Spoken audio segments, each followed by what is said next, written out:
बिस्मिल्लाहिर्रहमानिर्रहीम। अस्सलाम वालेकुम। मैं शाहिद सकलैन हूँ। आप मुझे मेरे यूट्यूब चैनल फेसबुक पेज पे देख रहे हैं। आज 14 मई है, मंगल का दिन है और बात करेंगे फैसलाबाद में पेश आने वाले अफसोसनाक वाक़ये के हवाले से। ये ताजर जो है, एक कामयाब बिज़नेसमैन, एक अरबपति ताजर जो है, उन्होंने अपने 4 बच्चों 2 बीवियों को मारने के बाद ख़ुदकुशी कर ली थी। काज़िम जवाद नाम था, शेख फैमिली से ताल्लुक़ था और इसके हवाले से जो है इस केस को मैं फ़ॉलो कर रहा हूँ। मैंने पिछली वीडियो में आपको कहा था कि इसने मरने से पहले, ये सारा काम करने से पहले अपने एक दोस्त को एक वॉइस नोट किया था और वो वॉइस नोट पुलिस के पास है और पुलिस ने फोरेंसिक के लिए भेज दिया। मैंने पिछली वीडियो में आपको कहा था मैं कोशिश करूँगा वो वॉइस नोट मुझे मिल गया तो मैं आपको ज़रूर सुनाऊंगा, क्योंकि उस वॉइस नोट में वो बात होगी जिसकी वजह से उसने ये सारा इक़दाम किया है। वो वॉइस नोट मिल गया है, वो वॉइस नोट आज की इस वीडियो में आपको सुनाऊंगा। आपको सुन के अंदाज़ा होगा कि उसने ये सारा काम क्यों किया। असल मामला क्या 2 शादियाँ थीं या कारोबार में कोई उसके इतना बड़ा लॉस हो गया था जिसकी वजह से एक इतने कामयाब ताजर ने अपनी ज़िंदगी का भी ख़ात्मा किया, बच्चों की ज़िंदगी का भी ख़ात्मा किया और सब कुछ यहीं छोड़ छाड़ के वो इस दुनिया से चला गया। बहरहाल और कुछ इंटरव्यूज़ हैं जो उसकी फ़ैमिली ने दिए हैं, मुख्तलिफ़ टीवी चैनल्स के एंकर्स दोस्त हमारे गए हैं और उसके अलावा कुछ सहाफ़ी गए हैं, उनसे भी उन्होंने बात की है जो यूट्यूब के ऊपर अपने प्रोग्राम्स करते हैं। तो उसकी फ़ैमिली वाले क्या कह रहे हैं कि कत्ल की असल वजह क्या थी, आज की इस वीडियो में सारी तफसीलात आपके साथ शेयर करूँगा। बहरहाल जी, जैसे मैं आपको पहले बता चुका हूँ कि ये मामला जो है अब कुछ और तरफ जाता हुआ नज़र आ रहा है। एक वॉइस नोट है जी जो उसने दोस्त को किया। आपको पता है, हम आपको वीडियोस में बता चुके हैं कि उसने ये सारा कुछ करने से पहले एक प्रॉपर प्लानिंग की थी। उसी के तहत उसने ड्राइवर के साथ, उसके ड्राइवर का इंटरव्यू भी आया हुआ है यूट्यूब पे, आप देख सकते हैं। मुख्तलिफ़ लोगों ने उसके ड्राइवर का इंटरव्यू किया हुआ है जो ये बता रहा है कि जी शेख साहब ने मुझे कहा था कि आप वालिदा को लेकर चले जाएँ और वापस तब तक नहीं आना जब तक मैं कॉल ना करूँ। वालिदा को कहीं भेज के उसने बच्चों को स्लीपिंग पिल्स जो कि 10 mg जिनकी पोटेंसी दे रही है पुलिस, जो उनकी 10 mg पोटेंसी बता रही है, वो बच्चों को दी, बीवियों को दी, वो सो गए। उसके बाद उसने सारा कुछ किया। वालदा को लेकर ड्राइवर चला गया, वालदा वहाँ पे गई, वालदा जो है वहाँ रही। थोड़ी देर के बाद उसने, जब वालदा जो है वो वहाँ से फ्री हुई तो उन्हें ड्राइवर को कहा वापस ले जाओ। ड्राइवर टालता रहा, लेकिन बिल आखिर इसरार करके वालदा घर वापस आई। नमाज़ पढ़ी। नमाज़ पढ़ने के बाद उन्होंने कहा कि क्यों नीचे नहीं आ रहे, काज़िम वगैरह से पूछो। ऊपर जाके मुलाजमा ने देखा, उसने कहा जी वो तो सो रहे हैं। बहरहाल वेट किया और बिल आखिर शाम को जब वालदा ख़ुद ऊपर गई तो उन्होंने देखा कि उनकी दुनिया उजड़ चुकी है और उसके बेटे समेत उसकी बहुएँ, उसके पोते पोतियाँ सब खून में लथपथ पड़े हैं और ये सारा वाक़या बाद में हुआ। बहरहाल जी, पहले मैं चाहता हूँ आप ये कोई एक वॉइस नोट है जो काज़िम ने आखिरी अपने दोस्त को किया था, आप ये सुन लें। आपको अंदाज़ा होगा उसने अपने दोस्त से क्या कहा, फिर आगे इसके ऊपर मज़ीद बात करते हैं। पहले मैं चाहता हूँ आप ये वॉइस नोट सुन लें।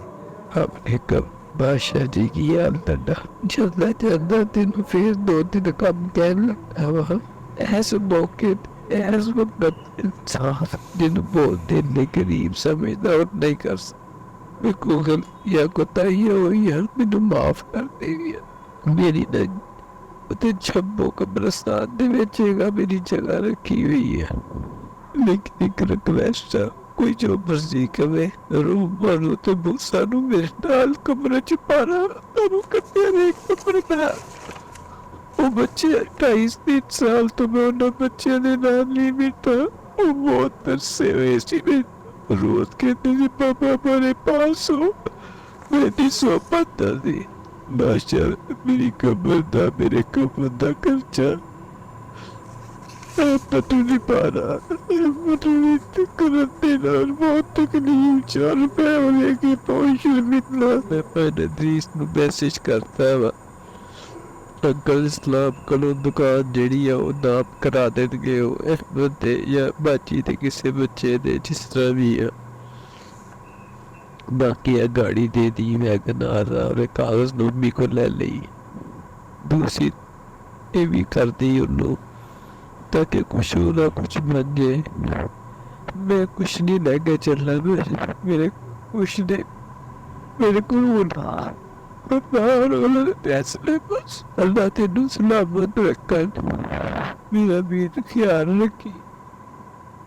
ये वो वॉइस नोट था जो काज़िम ने रोते हुए अपने दोस्त को किया। यकीन करें, जब ये मैं भी वॉइस नोट सुन रहा था और क्योंकि हम इस केस को कवर कर रहे हैं और हमें पता है कि उसके पूरी एक लाइफ थी, उसमें उसके बच्चे थे, उसमें उसकी वाइफ्स थी 2 और नौजवान बच्चे थे। एक बेटी MBBS कर रही थी और एक के हवाले से कहा जा रहा है कि शायद उसकी शादी भी होने वाली थी।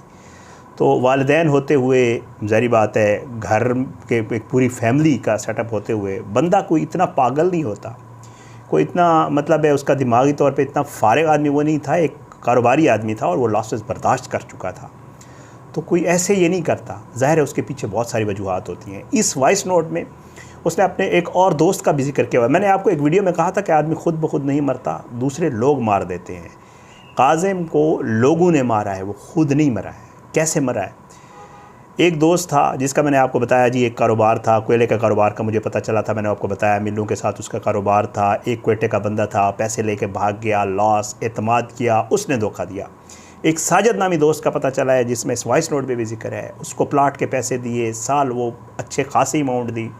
साल के बाद जब दोस्त से पूछा मेरा प्लाट था, उसने कहा कौन सा प्लाट यार, तुमने तो पता ही नहीं किया, तो फिर मैंने तो आपको पता है, फिर इतना तो साल कौन वेट करता है, ये वो।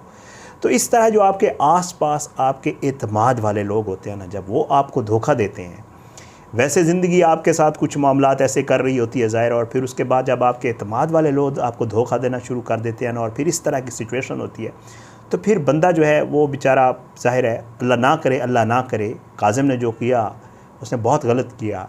इसका हरगिज़ मकसद नहीं है कि अगर यार आप पे इतना बड़ा प्रेशर आ गया और बहुत सारी चीज़ें हैं तो आप इस तरह कर दें, ये किस तरीके। उसके दोस्त क्या बताते हैं वो भी आपको मैं सुना देता हूँ। उसके दोस्त बताते हैं कि जिसको 3 साल पहले जो है 19-20 करोड़ रुपए का नुकसान हुआ था काज़िम को एक बार पहले भी। लेकिन दोस्त ये बताते हैं कि यार हमारा अच्छा दोस्त था, कारोबारी था, हमारे साथ भी ये मामलात होते हैं, तो हम सब दोस्तों ने मिल मिला के इसको पूरा कर दिया था और इसका मामला सेटल हो गया था।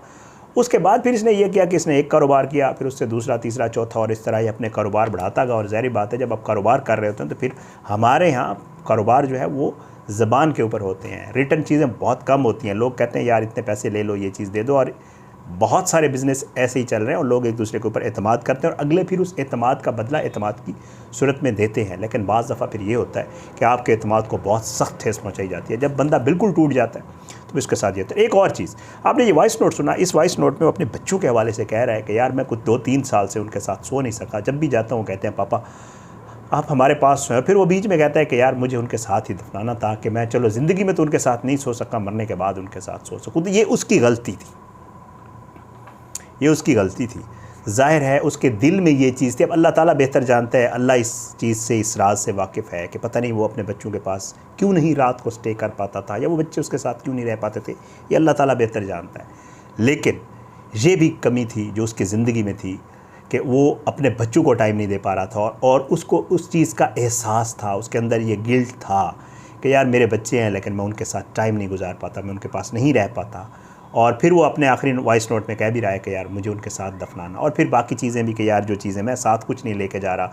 इसका मतलब है उसकी चीज़ों के ऊपर भी लोगों की नज़र थी, जिसकी वजह से वो कह रहा है कि यार फ़लाँ दुकान जो है फ़लाँ को दे देना, गाड़ी की चाबी, डॉक्यूमेंट्स फ़लाँ के पास हैं, वो ये कर लेना। तो मतलब ये है, जब इंसान देखें, जो बंदा इस दुनिया में है ना, वो मुख्तलिफ़ करैक्टर्स अदा कर रहा होता है जब इस दुनिया में होता है, और उसको वो किरदार वो कैसे अदा कर रहा है वो उसको पता होता है कि वो किस तरह उन चीज़ों को डील कर रहा होता है।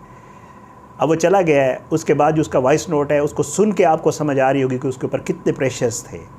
कारोबार का था ही था, उसकी फैमिली का भी था, उसके घर वालों का भी प्रेशर था, उसके बच्चों का भी था, उसके रिश्तेदारों का भी था। शायद कुछ लोगों ने उसकी चीज़ों पे नज़र भी रखी हुई थी, जिसकी वजह से कह रहा था यार मैं तो कुछ साथ नहीं लेके जा रहा, सब कुछ रखो, तुम लोग रख लो। ये वो चीज़ें हैं जिनको सुनता है बंदा, जिनको देखता है तो बंदा कहता है कि यार, मैं फिर कहूँगा कि हरगिज़ इसका ये मकसद नहीं है खुदा न खास्ता कि आप पे कोई मुश्किल वक्त आ जाए, कोई चीज़ ऐसी आ जाए और आप बिल्कुल ही आपके पास कोई चारा ही ना रहे, फिर भी आप ये काम हरगिज़ ना करें। ये जस्टिफाइड ही नहीं है, इसकी तो हमारे दीन में इजाज़त नहीं है, इसका तो आपको पता है, इसकी तो आगे बख्शिश ही नहीं है। फिर आपने अपनी जान ली, अपने बच्चों और अपनी बीवियों की जान ले ली। तो ये चीज़ें हैं जो अब खुल के आहिस्ता आहिस्ता सामने आ रही हैं। अच्छा, फिर उसने घर में भाभी मौजूद थी जो दूसरे भाई की वाइफ थी, वो पुलिस वाले कहते हैं कि उसने कंबल और चादरें वादरें वो इस्तेमाल की फायर करने के लिए, ताकि पता ही ना चले। और फिर वो सोने, जैसे मैं आपको पहले बता चुका हूँ, बच्चों को और वाइफ्स को स्लीपिंग पिल्स दे दी, और वो भी 10 mg पोटेंसी की। आम आदमी के लिए, हम इधर एलर्जी वाली है, जो बंदा नशा वगैरह ना करता, अगर एलर्जी वाली भी कोई मेडिसिन ले लेना उसको भी नींद आना शुरू हो जाती है। 10 mg की गोली तो बच्चे के लिए बहुत बड़ी होती है, और वो तो ज़ाहिर बात है बेहोश हो गया। बहरहाल जी बड़ा अफसोसनाक वाक़या है। अल्लाह ताला जो है वो सबको अपने हिफ्ज़ मान में रखे। अल्लाह सबको जो है वो ये हिम्मत दे कि उसके ऊपर जो परेशानियाँ और जो मुश्किलात आई हैं अल्लाह उसको बर्दाश्त करने की हिम्मत दे और बहादुरी से इन चीज़ों को फ़ेस करने के अल्लाह सबको हिम्मत दे और अल्लाह सब पे अपना रहम करम करे ताकि सबके मामलात आसान हो जाएँ। इंशाअल्लाह इस हवाले से मज़ीद भी जो चीज़ें होंगी और जो वीडियोज़ होंगी आपके साथ ज़रूर शेयर करेंगे। अपनी दुआ में याद रखा करें। अल्लाह पाकिस्तान कामयाब नासिर हो। इसके खिलाफ साजिशें करने वालों को नेस्तनाबूद करे। अल्लाह ज़ालिमों को इबरत का निशान बनाए, मज़लूमों को इंसाफ मिले। इंशाअल्लाह अगली वीडियो में मुलाकात होगी। बशर्ते ज़िंदगी इजाज़त दें। पाकिस्तान ज़िंदाबाद। अल्लाह हाफ़िज़।